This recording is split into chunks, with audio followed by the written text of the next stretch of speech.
이런 저의 삶을 귀찮게 하는 한 사람이 있었는데 그 사람은 바로 저보다 먼저 세일학교 일찍 간 둘째 언니인 희경이 언니입니다.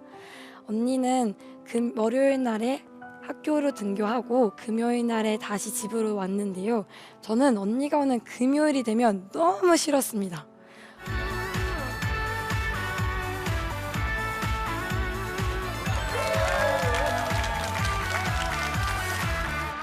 안녕하십니까. 저는 세일의 기독학교를 다니고 있는 12학년 세상을 바꾸는 허희원입니다.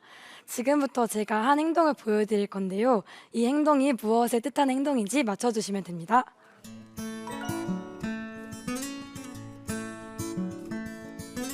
네, 무엇을 뜻하는 행동일까요?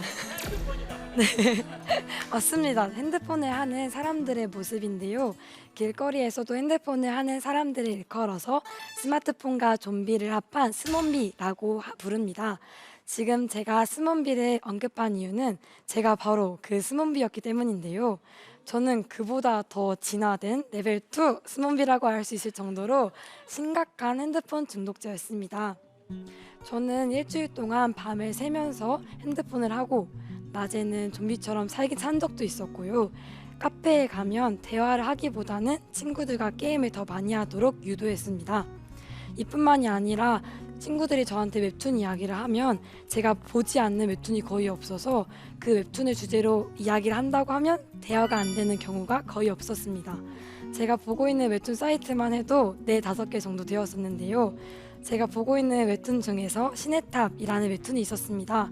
당시 그 웹툰을 처음부터 끝까지 완독을 하려면 300회 정도를 봐야 했었는데요. 제가 너무 재미있어서 3회 정도 완독을 했었습니다. 그 정도로 웹툰 중독이 심했어서 그 웹툰을 보지 않은 지 4년 정도 지났는데요. 아직도 그 내용이 대강 기억이 날 정도로 많은 웹툰을 봤었습니다. 어머니께서 이런 저를 아시고 하나의 조치를 취하셨는데 밤마다 와이파이를 꺼놓기 시작하셨습니다. 저는 이러한 조치에도 불구하고 어떻게 해서든지 밤에 핸드폰을 하고 말겠다. 이 의지로 방법을 찾았습니다. 낮에 미리 다운을 받아서 밤에 웹툰을 봤었는데요. 이런 방법으로 계속 보다가 밤에 가위에 눌린 적도 있었었고 저는 핸드폰을 밤에 하지 않으면 잠을 못 잤어서 어떻게 해서든지 계속해서 하려고 했습니다. 이 사실 또한 어머니께서 알게 되셔서 또 다른 방법을 찾으셨는데 이번에는 아예 부모님 방에 핸드폰을 제출하도록 하셨습니다.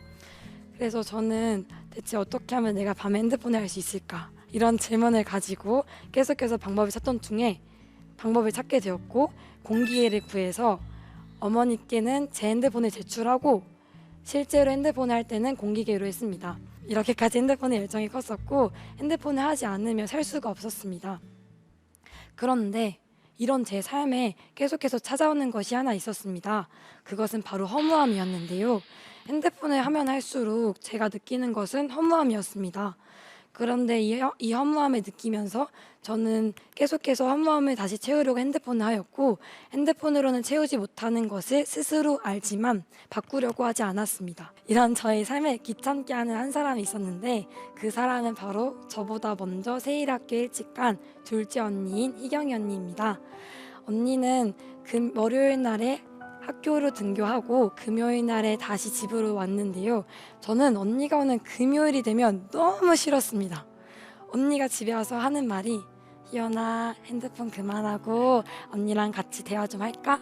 희연아 그만하고 성품 실천서 같이 나눌까? 그만하고 가정예배 좀 드리자. 같이 대화 좀 하자. 이런 식으로 저를 계속 괴롭혔습니다.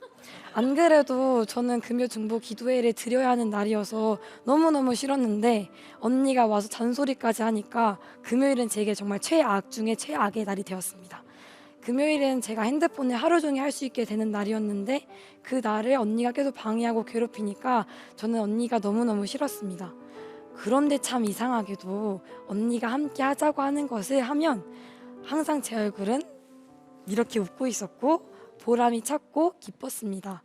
그래서 저는 중학교 2학년 시절 1년 동안 세일의 학교에 갈 것인가 말 것인가 이 두 가지를 두고 고민을 하기 시작했습니다.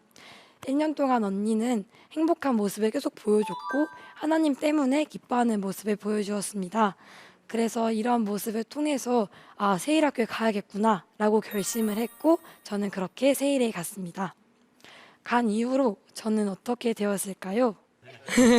네, 흐름상 보니까 핸드폰을 안 했을 것 같죠? 네, 핸드폰을 안 하게 되었습니다.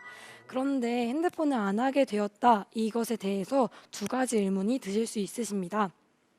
첫 번째로 핸드폰에는 핸드폰 중독을 일으키는 역기능만 존재하는 게 아니라 정보를 쉽게 얻게 할 수도 있고 연락을 쉽게 할 수 있게 하는 순기능이 존재하는데 핸드폰을 아예 안 하게 되면 이런 순기능을 누리지 못하게 되는 것이 아닌가라고 생각할 수 있습니다. 그런데 제 경험에 의해서 이 질문에 답을 해드리자면 제가 핸드폰이 있었을 때 솔직하게 말씀을 드리자면 핸드폰 순기능 때문에 핸드폰을 하기보다 핸드폰의 역기능 때문에 핸드폰을 더 많이 했습니다. 핸드폰이 없어지니까 핸드폰으로 인해서 누렸던 순기능보다 핸드폰이 없기 때문에 누릴 수 있는 순기능이 훨씬 더 크다라는 것을 알게 되어서 저는 핸드폰이 없어서 누리는 순기능이 훨씬 더 크다는 것을 느꼈고 그래서 핸드폰이 없어도 그 순기능을 충분히 누릴 수 있다라는 것을 알게 되었습니다. 두 번째로 이런 의문이 드실 수 있으십니다. 핸드폰을 아예 안 하게 되면 세상과 내가 아예 분리되는 게 아닌가. 저는 이 말에 대해서 처음에는 공감했습니다. 핸드폰은 나와 세상을 연결하는 통로라고 생각을 했었는데 그런데 나중에 세일에서 배우고 나니까 이렇게 생각한 것 자체부터가 핸드폰의 노예가 되었던 것이구나를 알게 되었습니다. 핸드폰의 노예가 되었다는 것은 핸드폰에 의해서 완전히 지배받고 있다는 것인데요. 저는 핸드폰을 통해서만 세상과 소통할 수 있다고 생각했습니다. 연락을 하는 것도 정보를 얻는 것도 이 모든 게 다 핸드폰으로 통한다고 생각을 했었는데 그런데 핸드폰 외에도 다른 매체를 통해서 정보를 얻을 수 있었습니다. 저는 세일에 간 이후 신문을 통해서 정보를 많이 얻었었는데요.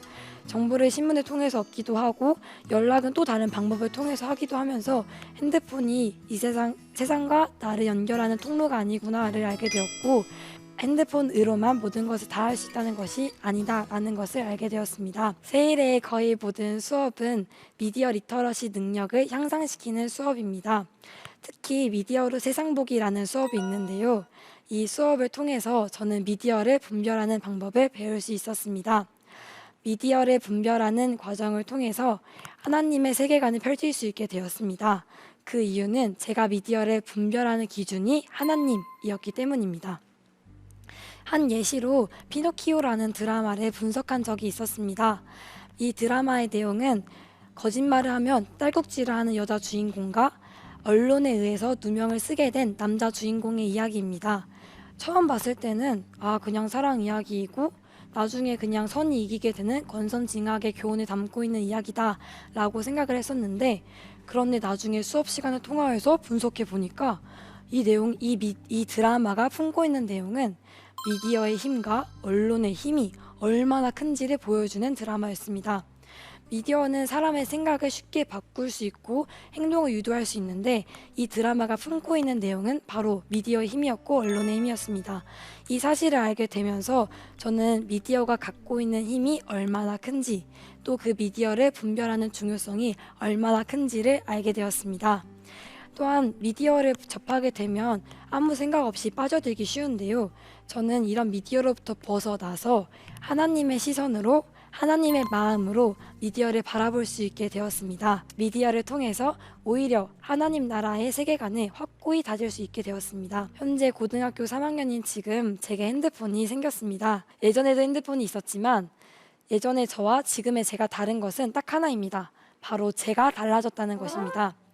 예전에 저는 핸드폰을 한번 하기 시작하면 1시간이 훅 지나가는지도 모르고 그냥 핸드폰에만 집중했었는데 지금은 핸드폰을 통해서 접하는 미디어를 절제할 수 있고 분별할 수 있게 되었습니다. 하나님의 시선으로 미디어를 볼 수 있게 되었고 그 힘을 길렀기 때문입니다. 여러분은 미디어의 노예가 되고 싶으십니까? 아니면은 미디어를 지배하는 사람이 되고 싶으십니까? 미디어의 지배를 당하지 않고 미디어를 지배하는 사람이 지금 저와 함께 돼보시지 않으시겠습니까? 여러분이 함께 미디어를 지배한다면 미디어의 의도가 무엇인지 알고 미디어의 분별하는 중요성을 파악하셔서 미디어를 지배하는 사람이 되실 수 있으실 것입니다. 저와 함께 지금 미디어를 지배하는 사람이 돼보지 않으시겠습니까? 이상으로 세일의 기독학교 12학년 세상을 바꾸는 허희원이었습니다. 감사합니다.